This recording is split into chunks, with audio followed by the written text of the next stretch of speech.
Hello, my name is Siân Brown and I am a singer-songwriter based in Cork City, and I am going to give another quick update on my making another music video vlog series. I am going to document this second music video again. It's probably going to be, posting is probably going to be sporadic at best because we are in the third lockdown, and I think I'm not the only one who is finding this really, really tough. Everybody is just sick shit of all this stuff, but it's going on and on and on. It seems never ending. But I did get quite low there, and I haven't been very productive in the last couple of weeks. But I'm really trying to pick myself back up and do a lot of self-care type of things, and just get back into creativity, because I know that once I get started, the creativity is a lifesaver for me, and it's very therapeutic and it keeps my mind off everything. And yeah, so I'm gonna get back to it. I am testing out this groovy ring light that Jimmy got me for Christmas. He got me this, just a small little USB ring light. You can probably see the reflection in my eyeballs. And the phone just screws into the middle of the ring, and it's actually not that bad. This is like the lowest setting. It can go really, really bright, so I look like a ghost. But this is pretty cool. So well done, Jimmy. Although the stand is, there's no stand at all really. It's just a very short tripod. So I've got it propped up on like a big pile of books. But yeah, it's cool. It's cool enough. I made a list of all the art supplies that I need for this one, mainly a lot more black card and scalpels, and I'll get started on it really, really soon. I spent all my spare monies, the little monies that I have, I spent it all on academic books this week, a couple of academic books, because I started a college course. I started a diploma in integrative supervision, which I probably wouldn't have been able to do if it wasn't for the lockdown, because it's online. It's been run up in Dublin, and it's just training to be a supervisor. So when you're a therapist, at least once a month you have to go for supervision, and it's just basically to prevent burnout and to be emotional support, and as well just to kind of maintain good practice. So I don't think that I'm ready to become a supervisor. Like, I don't think that I'm going to get qualified and straight away be a supervisor, because I think I definitely need a bit more experience, but I think it's the perfect time to get the qualification done. So I have this qualification which I can sit on for a while, and then when I feel experienced enough, I can use it. Because I have a very clear and definite path that I want to go with my music therapy career, because all this music stuff is amazing, and I'm so proud of myself for releasing the album before Christmas and getting all these music videos done.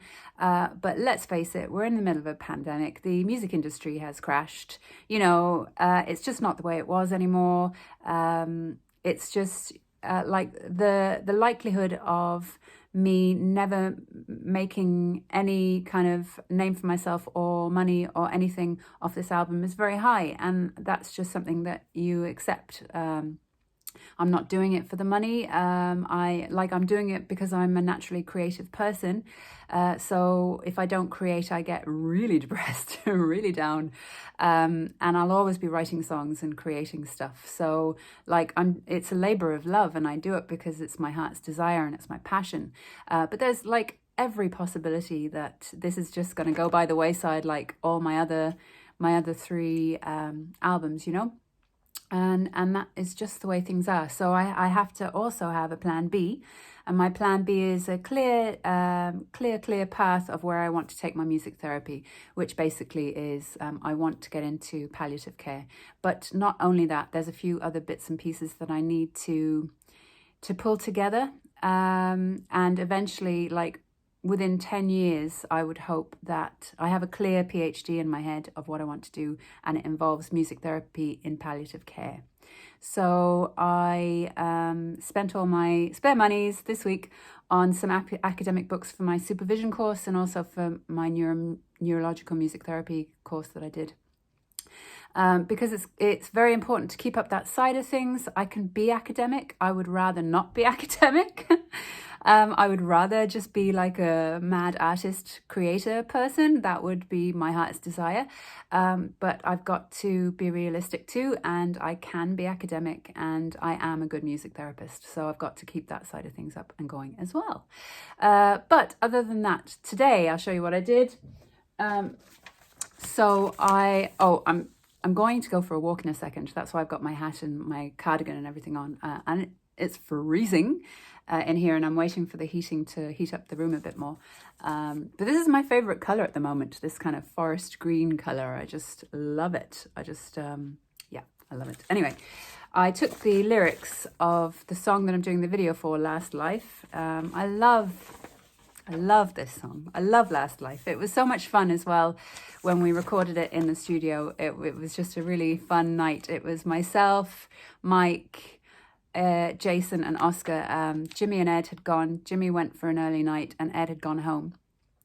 And so it was just myself and Mike and Jason and Oscar, and it was just really good fun. And then we ended up like recording, the guys recorded really weird things. Like there was a chair that you sat in, and when you sat in it, there was like a rip in the cushion, so it kind of went. And I don't know if you notice it at the very beginning. There's a bit where it goes, and that's literally like Oscar sitting on a chair. It was a really good fun. It was a fun night. Like it was just a fun night where we just let it happen and you know, just went with the flow and just saw what happened. It was fun. But anyway, I was storyboarding, and I just thought it would be very, like the last time I didn't storyboard, I did the storyboard after I started making the puppets, and that was a mistake. So I want to learn by my mistakes, and I've been storyboarding, and I've got a clear idea now. I've got like lots of sketches and about 14 different points of what I want to do. So I've got a clear idea of what I want to do from storyboard. And it starts off with me sitting in the bedroom with a hang drum. And actually, because all the scenes in the background, I'm doing green screen, and I'm superimposing myself playing the hang drum onto these scenes that I'm animating. And I would like to start off in my bedroom and end up in the cosmos. But the bedroom, I'm going to kind of do it loosely based on Van Gogh's bedroom painting. Obviously, I'm not going to like rip it off completely, but you know, as an artist, I take inspiration from other artists. In some respects, we're only the sum of our influences in many ways. There's always like a little spark of, you know, kind of divine uniqueness within everybody. But yeah, also you've got to acknowledge that you're the sum of your influences. So I'm going to kind of loosely base the bedroom on Van Gogh's bedroom. And then I got really obsessed with, I looked up Aztec symbols, and I got really went down a big rabbit hole of looking at Aztec symbols and Mayan symbols and hieroglyphics and stuff like that, because I want it to be quite trippy, because the song is a bit like the words of it. Basically, I'm saying, when I finally leave this place, I won't be coming back. It's basically saying, do not reincarnate me onto this fucking planet again. Just, I don't care where I don't care if I'm a slug in some planet in the Orion belt. Just don't put me back here. Now, I believe energy can't be created or destroyed. I don't claim to know what the hell happens when we die. I feel like we're connected to something bigger. I feel I'm connected to something bigger than myself, for sure. But yeah, I think I was just, when I wrote the song, I was just having one of those days where I was like, I'm not fucking coming back here. I don't know if anybody's ever seen the film Highlander. Highlander is one of my favorite films. And in the very beginning, before he realizes he's an immortal, he's in the Scottish Highlands. He's in some like clan Conor MacLeod of the Clan MacLeod, that's it. And he's in that clan and he's meant to die, but he doesn't. And they all think it's witchcraft and they start like stoning him and stuff. And instead of letting him die, his cousins said, can you walk, brother? Brother, I can't do a Scottish accent. And Conor MacLeod goes, I'll bloody well walk out of here. And I'm like, yes, that's it. That's the essence of the song. So there you go. That's what I've done so far. I'm going to leave it there, and I will, I will update again soon. Thank you for listening.